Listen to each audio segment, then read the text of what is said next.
Hey guys, it's Tiny Tom Logan back with another video for you. Now, quite a lot recently I've been pounding the thought of getting external radiators and water cooling. And quite a lot of people have said to me about it, asked me if I'd explain why. So I thought I'd take a fresh look at the thought of external water cooling, as in not necessarily a radiator that belongs on the inside of your case, just kind of bolted to the outside, but stuff that's pretty much almost dedicated as being external water cooling solutions. Now, the first one I'm going to be taking a look at is this Phobya, or Phobya, however you want to pronounce it, Extreme Nova 1080. And 1080, yeah, that's because if you have a look, it's basically 3 times 360mm radiators, all built into one. Now, I'll let you know from the start, we're going to be testing that with a full set of 9 fans, because I've also got some Phobya. Help to open the box right away. I've also got some Phobya fans. I've got 9 of these little babies. So we've got 9 of those that we're going to be testing with this.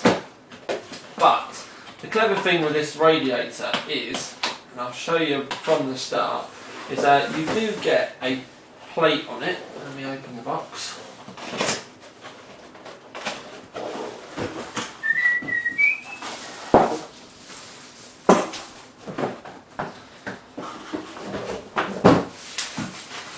Right.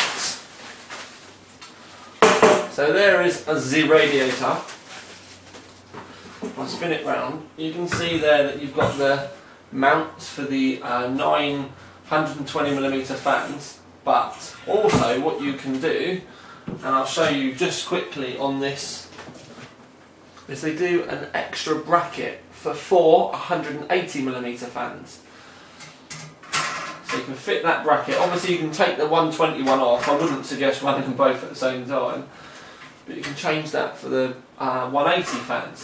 Now, because of that, I've got a set of 180mm fans from Phobya as well, but also I've got a set of their 32mm thick. Now these are thicker than normal fans. They're red LED, they're 32mm thick, whereas these are 25mm thick. Now, the 25mm thick ones, they say are 56 CFM. The 32mm thick ones are actually over 100 CFM. So what we're going to be doing is we're going to be using the Phobya 1080 rad, and then we'll test 120mm fans. We'll test a set of 180 fans with 56 CFM, and then we'll also test the 100 CFM fans and see if there's any or much difference between the 3 different sets. And basically, where I said to you about it being external, Phobya also produce this behemoth, which is, I'm going to have to tip it over so you can see it, but it's a radiator stand. It stands up on your desk like this. Obviously I'd have to move the camera right back for you to be able to have seen it all. But it stands on your desk. It's got mounts on the side for a reservoir, mounts on the side for pumps. There's even a fill port mount in the top. There's places for you to pass fan cables and everything through. They've pretty much thought of everything. Now what I'm going to do is I'm going to bolt the radiator up so it's flush against this side, and then we'll fit the fans from the other side of the unit. Going to be using the 950 CPU, and I'm also going to be putting in the same loop the GTX 590 that I've had the XSPC water block on for a little while now. And then, like I said, we're going to use that static bench. Then we're going to basically compare all the different fans within this rig. So it's going to be fairly lengthy, but we'll sort it all out, put it all in graphs at the end, and put it all up on Overclock 3D as we would do. Obviously I'll be looking at temperatures and noise as well. But yeah, it should be quite an interesting one actually, because this is a massive radiator, and even I'm interested to see what the cooling performance is like. But it's not the thickest of radiators. In fact, I was going to grab my ruler, and I don't have a Scooby where it is. So we'll get the tape measure out. Width wise, it's 50mm width thick.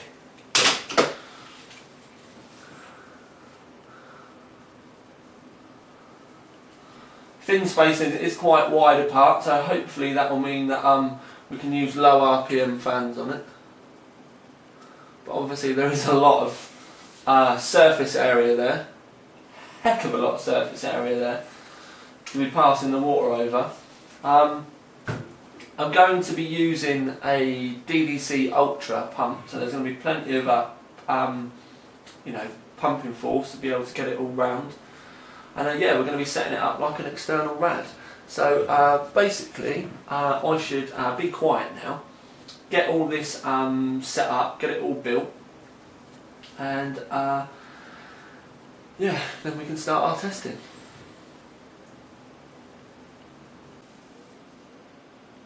Just a quick update then, guys, because this has taken me quite some time. Obviously it's not finished yet, but I've just got all of the fans plumbed onto the rad. It has taken me ages. I've not even put all of the screws in, to be perfectly honest with you. It's just taking ages. You can see the rad stood in there. I've basically taken the easy way. I put the fans on the exposed side. Like I said, so it's easier for me to get at it. Obviously I've got to change the fans 3 times, so I don't want to be having to take the radiator off and everything at the same time. Luckily these fans have got braided cables, so it looks a bit better. I'm pretty much just going to run the fans all off of a Molex, because I've not got enough fan speed adjusters, and I don't really want to be having to go and get fan controllers and stuff and start messing about. So we'll just run them at 12 volts and see what the cooling capacity is. I'm using all Bits Power matte black fittings, because that's all I had here, and I wanted to, because I'm going to use green coolant, I think, so we'll get a nice mixture. Although I'm not sure about the green coolant, green board, and then red RAM and lots of red fans. But anyway, that's the first stage. I must admit, it's a massive thing, and it does look the part. I can't wait to see this all lit up in the dark. Anyway, I need to get, crack on with getting this built so I can actually start putting some fluid in it. Right then, guys, I've got it all set up now. I've put a little fan over the north bridge just to help keep it cool, because I'm doing some pretty extended testing, and obviously there's not really a lot of airflow over the board, but we're using the Zotac GTX 590 that I've used in quite a few other reviews. Got a 950 underneath this, 1.45 volts, 4.4 gigahertz. This is a DDC Ultra. I'm just using that because there's quite a lot of length of hose. Now the reason why the hose is so long is because I've had to move the radiator about quite a bit, obviously to be able to bleed all the air out and everything. Also using quite a big res just because it helped me get the air out of it better. So yeah, that's why there's long lengths of hose, but obviously we've got a pump that's really isn't going to have a problem. Now, as you can see, I've got all the fans there on. These can get turned off anyway, if we wanted to. But I just left them all on. Now, what I'm basically going to be doing is extended testing with this.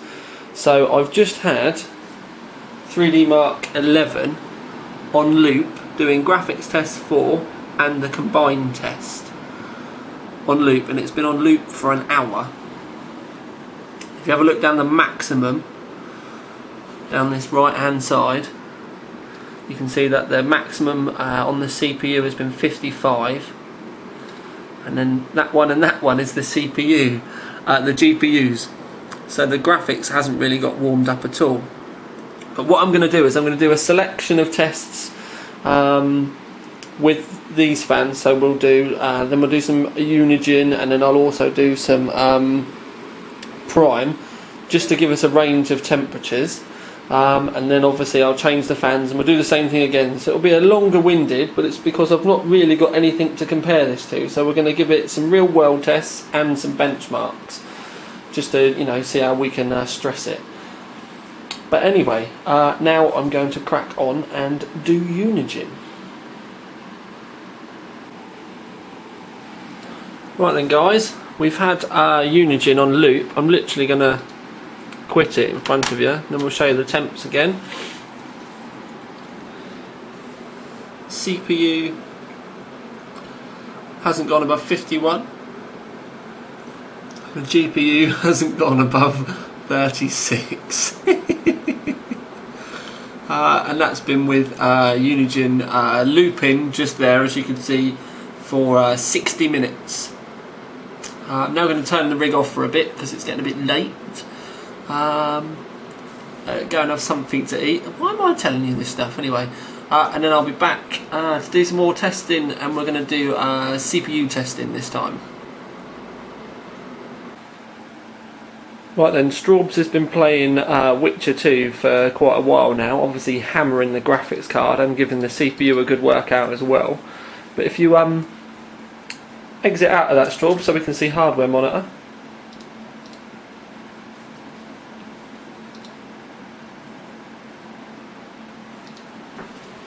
Scroll down for me. There we go. Right. As you can see, the CPU, the hottest it's got, has been 49, and that is the hottest core out of a lot of them. And if you come down below the wattage one, you can see the maximum temperatures we've had on the GPUs has been 36 and 34. So the water cooling on the graphics card is definitely doing its job pretty well. Hardly getting warm there at all. Right then guys, you can see the ambient temperature there is 18.7 degrees, you need the lower one. Prime has been running for an absolute age. Now, when I took my results, because we're doing CPU tests, I got 65, 62, 60, 60, which gave us an average temperature of 61.75. If you minus off the 18.7 degrees ambient temperature, all the windows and doors are open here at the moment because me and the Straubs are packing and sorting out. That gives us a delta temperature of 40.305.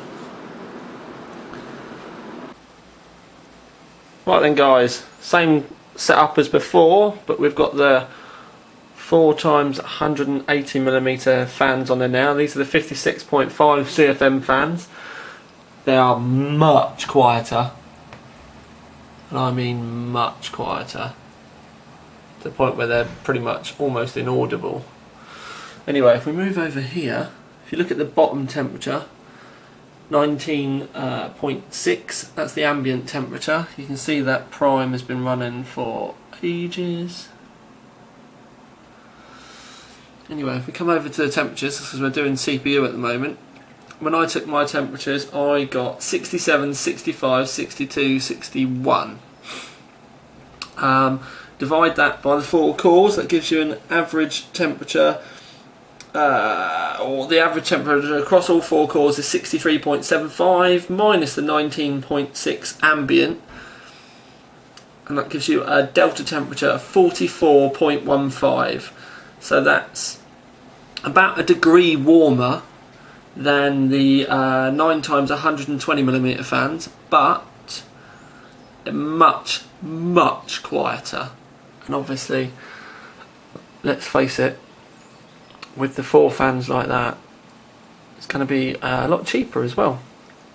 But anyway, I'm going to move on to do the normal tests that we did before. So we'll do some gaming tests and a 3D Mark loop, which I'm just about to start off now.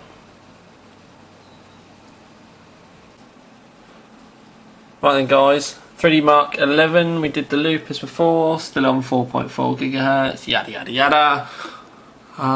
If you have a look there, you can see the maximum temperatures were 59, 53, 53, 50, and 37 and 35 on the CPU, sorry, the GPU. And that was with a 20 degrees dead ambient temperature. Right then guys, Unigine has been looping for about an hour now. So I'm just going to quit out of this. Go over to the temperatures. You can see the CPU is hottest core has been 55. Obviously that is the hottest core. I'm kind of getting used to that one with these tests. I have tried remounting the block, it's not making any difference, but yet again GPU has stayed below 40 degrees. 39 degrees on the top core, or the first core, and 37 on the lower one. That's not bad for a 590, is it? Right then guys and girlies, I've got the 100 CFM 180mm fans on. As you can see, red LED. These ones are also red bladed. And as I said at the beginning, they're also 32mm thick rather than 25mm thick, which means most radiator fan screws won't fit, unless you use the small ones at the back. They also don't come with any longer screws. They only come with like the normal self-tapping screws for like fitting them to a case, which is a bit disappointing. Also, all of the wires are non-braided. So aesthetically and kind of what comes with them, a bit disappointing. They are very quiet though, considering that they're meant to be pushing 100 CFM. But they don't, obviously I can't test exactly, but they certainly don't feel like they're pushing twice the amount of air as the plain black 180mm fans that we had. You can basically, if we say 21.2 degrees there, that's the ambient. 4.4 gigahertz still. Looking up through, you can see prime still been running, and then we look at the temperatures. Now when I took my results, I had 68, 66, 64, 64. That gave us a 65.5 degrees average temperature. The average temperature on the other 180 fans was 63.75. Right, if you take 21.2 away from 65.5, that gives you 44.3 degrees delta. Now, the delta on the other 180 fans was 44.15. So to be perfectly honest with you, they're thicker, which means they're more difficult to mount. They're non-braided, they're more expensive, they are noisier, and they don't cool as well. So basically, these, I don't know, they're a bit of a gimmick. They just don't work, basically. And I was quite surprised. I thought these were going to be the best performing fans out of the lot. But now I'm going to carry on now, and I'm going to try the graphics card based benches. But as far as the CPU benches are concerned, I'm actually a little disappointed. Still on the red fans. 3D Mark 11's been looping. So let's scroll down and have a look. 62 maximum on the CPU, and then GPUs, one was 37, one was 36. It's been running for about an hour, as I've done with all the other ones. So yeah, not too bad.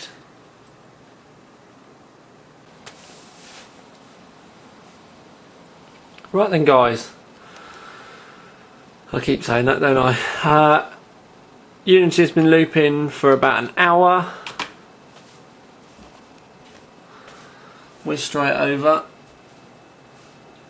51C max on the CPU, but up to 39 and 37 on the GPU. Unigine is a good GPU test, does put plenty of stress through it, so that's showing there on the temperatures. But anyway, that's about it for the testing.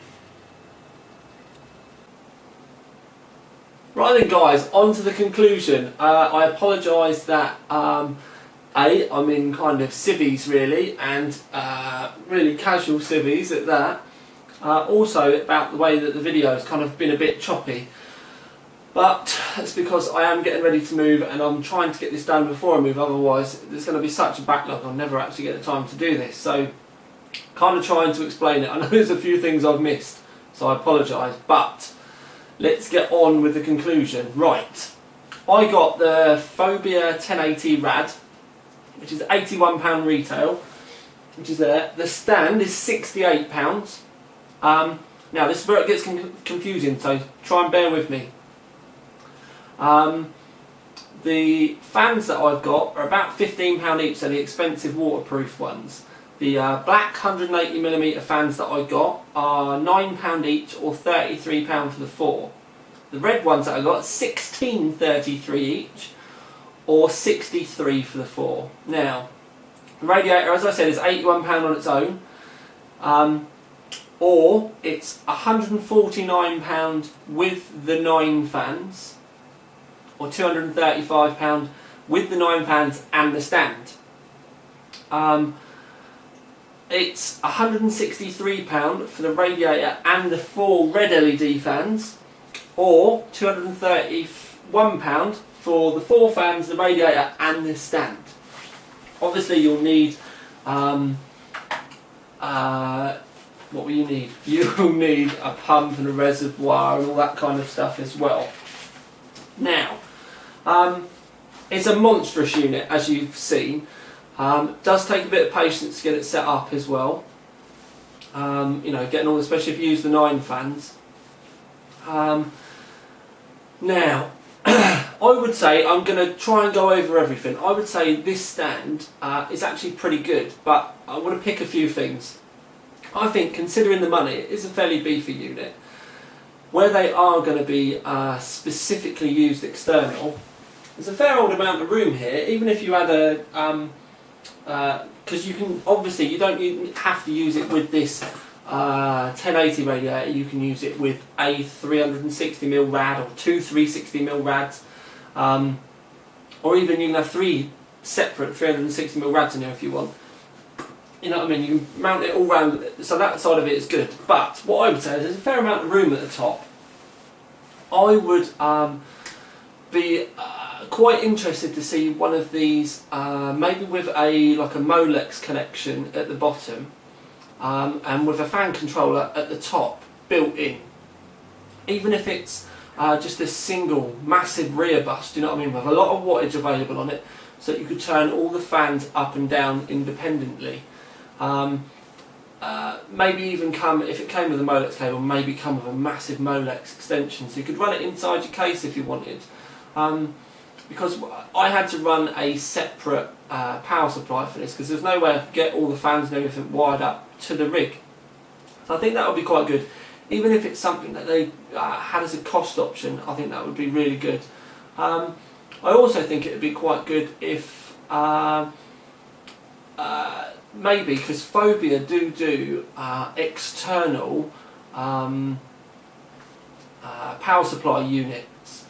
Might even be good to, you know, maybe start bundling some of these things together. Yeah, okay, it's a bit of a pain in the bum. You've got to remember to turn the second power supply on if you're going to run it like that. But there are ways that you can jump stuff and everything from external. But definitely would like to see a way of powering this so you can keep it tidy, and definitely a fan controller as well. It's not so much needed with the 180s, but if you're going to be running those 120s, you're not going to want that humming away all the time.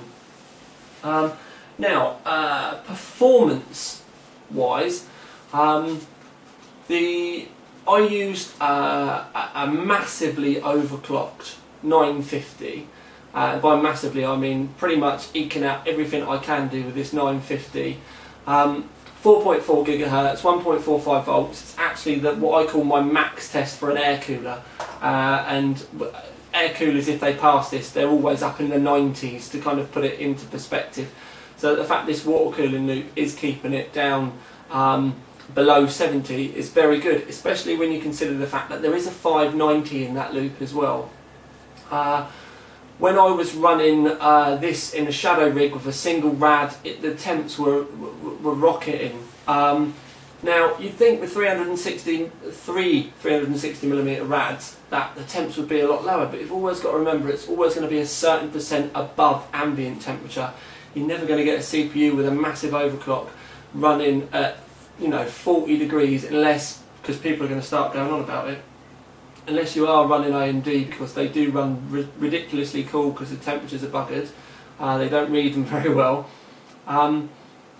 Or you've got a chiller unit. Doesn't really matter with water cooling.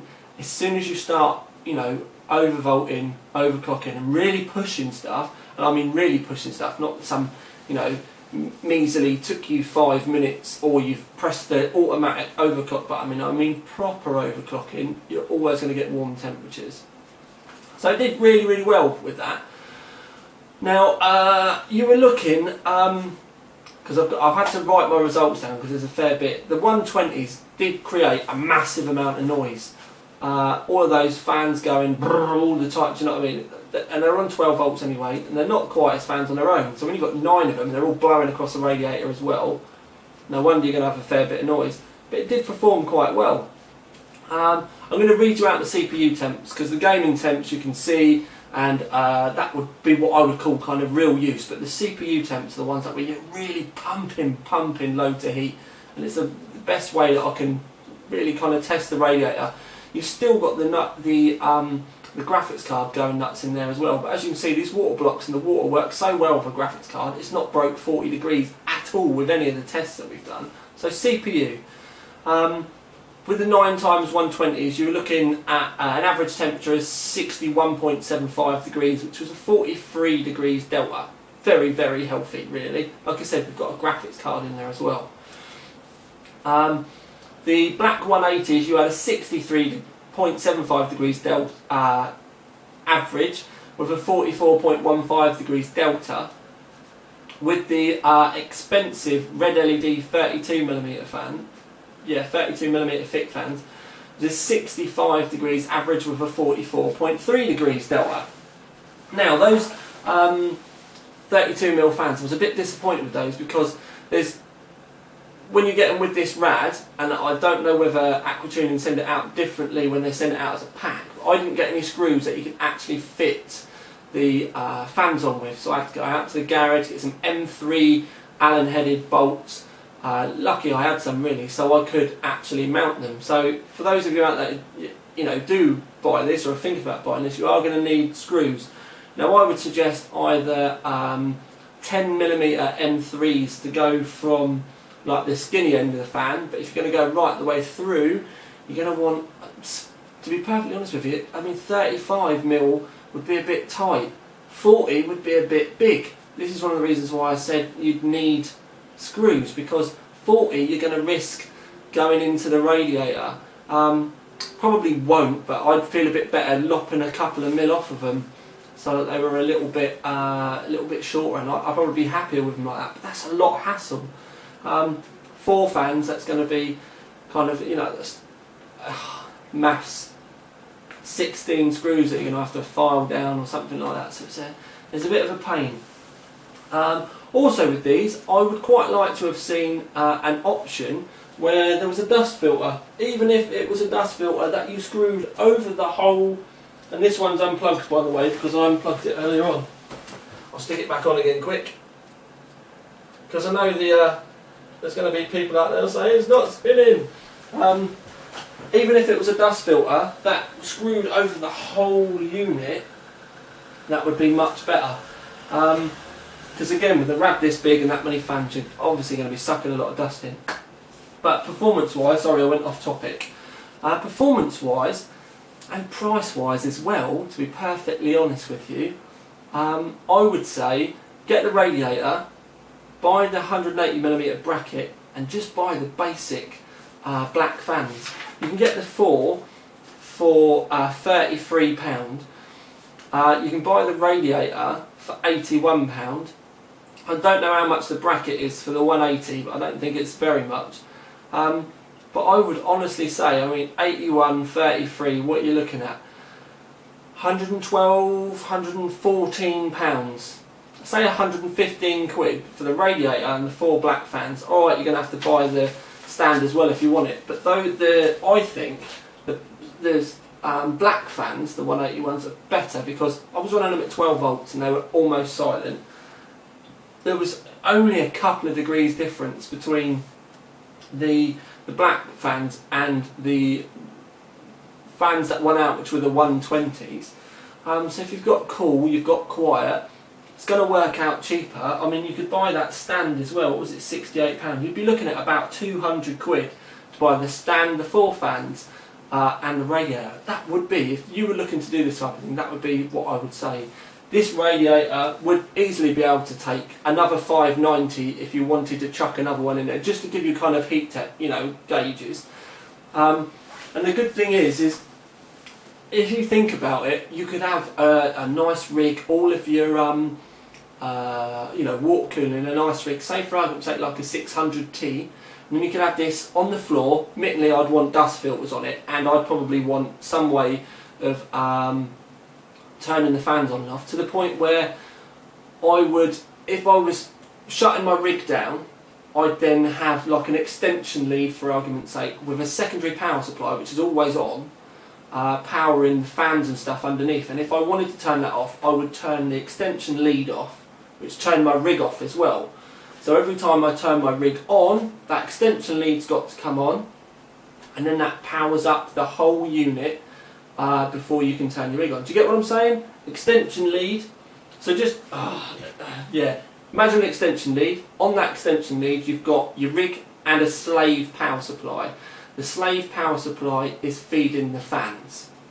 Your rig has got all the pump and everything in it, although you could do the pump off the slave power supply if you want anyway. Anyway, you shut your rig down at the end of the night, and your fans and everything are still running underneath your desk. Now, rather than turning the power supply off, you turn the extension lead off.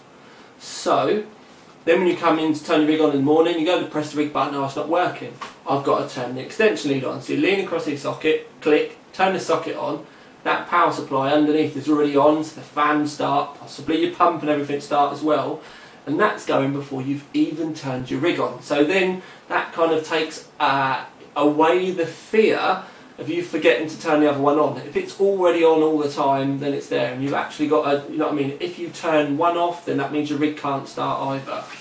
That would be my kind of advice for any of you out there that are worried about having like secondary units and stuff like that. And it'd probably be, if I'm honest, that would probably be the way I would run it as well, just to take, because even I wouldn't trust myself to remember to turn 2 things on every morning. So hopefully that's kind of explained it for you. Now, like I said, yeah, the external units, it is a bit Marmite. I went through a stage of absolutely hating these things, but kind of trying to chill out a bit with these now and trying to find ways that I could build it into a loop. Obviously, with a bench system like this, it's brilliant. I'm probably going to end up getting some like hot plugs or something for them. But then you like this, you can see all your stuff, you can see everything around it. It's not necessarily the prettiest thing in the world, and it is a bit of a mare to bleed as well. You have to kind of juggle it around all over the place, and what I basically say is just leave it running for ages, keep turning it on and off. Probably took me about 6 hours in total to get the air out of this, but like I said, I'd turn it off for half an hour and then I'd turn it on. And when I turned it on at one point, and I literally went out on my bike for a few hours and just left it pumping fluid around. But anyway, and you can put these underneath your desk as well. Like I said, you can build yourself a really nice rig and have it separate underneath your desk, so you've not got like to think about cutting your case for radiators and stuff like that. And it's easily capable of building, taking a whole loop as well, because a lot of people think you've got to have separate loops, and have I got to have, CPU, radiator, graphics card, radiator, second graphics card, another radiator. No, you haven't. If you have it all in one loop, then because it's a sealed loop, the temperatures will be like say for argument's sake, maybe a maximum of like 2 to 4 degrees warmer, then stick it, say for argument's sake you had 2 radiators, of having it all kind of like radiator, radiator, block, block, radiator, you may get like 2 or 4 degrees if you went radiator, block, radiator, block. It's just no point. The whole thing with water cooling, and this is the way I see it, this is my opinion, so with water cooling, you make it pretty. You make it as tidy as you possibly can. Yeah, okay, you've got to get enough radiators in there to keep stuff cool, but when you loop it up the tidiest possible way, and then, yeah, I really don't fuss that much about, you know, how can I do this, how can I do that, do you know what I mean? And just like putting a block in a different place to save a degree, it's just not worth it. Make something tidy, make a little bit of art.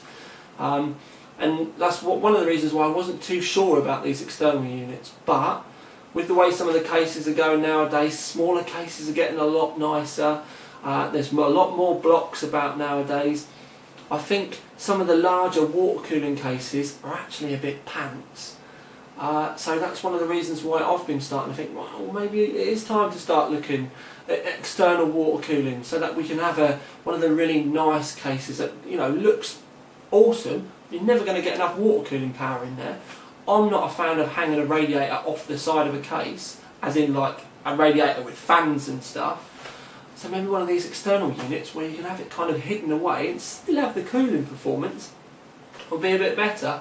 So my thoughts of where they were before are kind of changing a little bit now, and this is one of the reasons why I've done this. I'm going to be doing other stuff as well. But for the stand, the 4 fans, and these red LED 32mm ones, I really don't think it's worth the money. The fans are noisy, they're expensive, and they're really not worth the extra money above the standard black ones. So I don't really, do you know what I mean? They perform worse than the cheaper fans. So we're not going to say no. We're not going to, you know, think about that. The 920mm fans, if you want something, you know, big, loads of light, it's going to be absolutely, you know, mental, then yeah, fair enough. But I would say you're going to need a fan controller. It would be pretty easy if you're good with the drill to make yourself a fan controller in the top. I would say that you're going to need to get pretty handy with your wiring as well. I'd be prepared, to be perfectly honest with you, of getting there and either bunching loads of cables up down the side, which will look horrific, or even maybe making you know, some extensions, some custom-made extensions, or soldering your own bits in. You could, if you really wanted to, do a really tidy job with them with the 120s. But again, they're really expensive because you have to add in, you know, because there's so many fans. With this radiator, I honestly think that the cheaper black 180mm fans, if you don't like the colour, they do white ones as well. Here, I have got some, but they're exactly the same as the black ones, so I didn't want to test them, but they do white ones. You can easily paint that stand white as well if you wanted to. I would say buy the stand separately, buy the radiator separately, buy those black or white fans for about 200 quid, and that would be the way I would go with it. To be perfectly honest with you, aqua tuning, you should be selling these white, and I wouldn't say it to be too much of a bad idea to offer the stand in white either, rather than just satin black all the time. Again, I'll reiterate, stand, I think there should be dust filter options. It would be nice to see some kind of fan controller as well. How you go about that, I don't know, whether you just have a massive Rio bus or like the old Zalman fan controllers, they had the big aluminium front to them. I used to make custom grills, or rather I had a pattern made up for the water jet and I used to cut them into roofs. So that wouldn't be a bad idea on the top either. But with the, you know, the size that Phobya is, I think really they should be, you know, maybe having an option made for this, having their own fan controller, which I think should go on here. And again, maybe think about ways of external powering it as well. Maybe like, it's going to get too complicated now, but anyway, so yeah, the red 180 fans, no, too noisy, too expensive, didn't like them. The 920s on this the way I'd put it really is it's a pain in the arse to fit because there's so many fans. You have to be really kind of all over the place with the cables because you can't run the cables straight down because the fans are so close together that they you can't run the cables down the middle, so you end up going all over the place. So I didn't really like that, and again they were noisy and expensive. I would honestly go with the cheapest option possible, which just so happens to be kind of almost the best performing as well. It was definitely the quietest.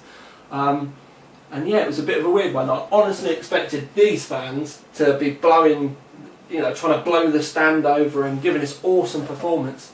And it just didn't do it. So, a bit of a weird one. I'm sorry for rambling on so much. It is getting really close to the deadline now of me having to move, and I've got one more thing that I need to do before I can get done. Well, apart from doing this. Oh, and just to let you know, I've had the CPU running with a 4 GHz overclock, which is a 1.25 volts.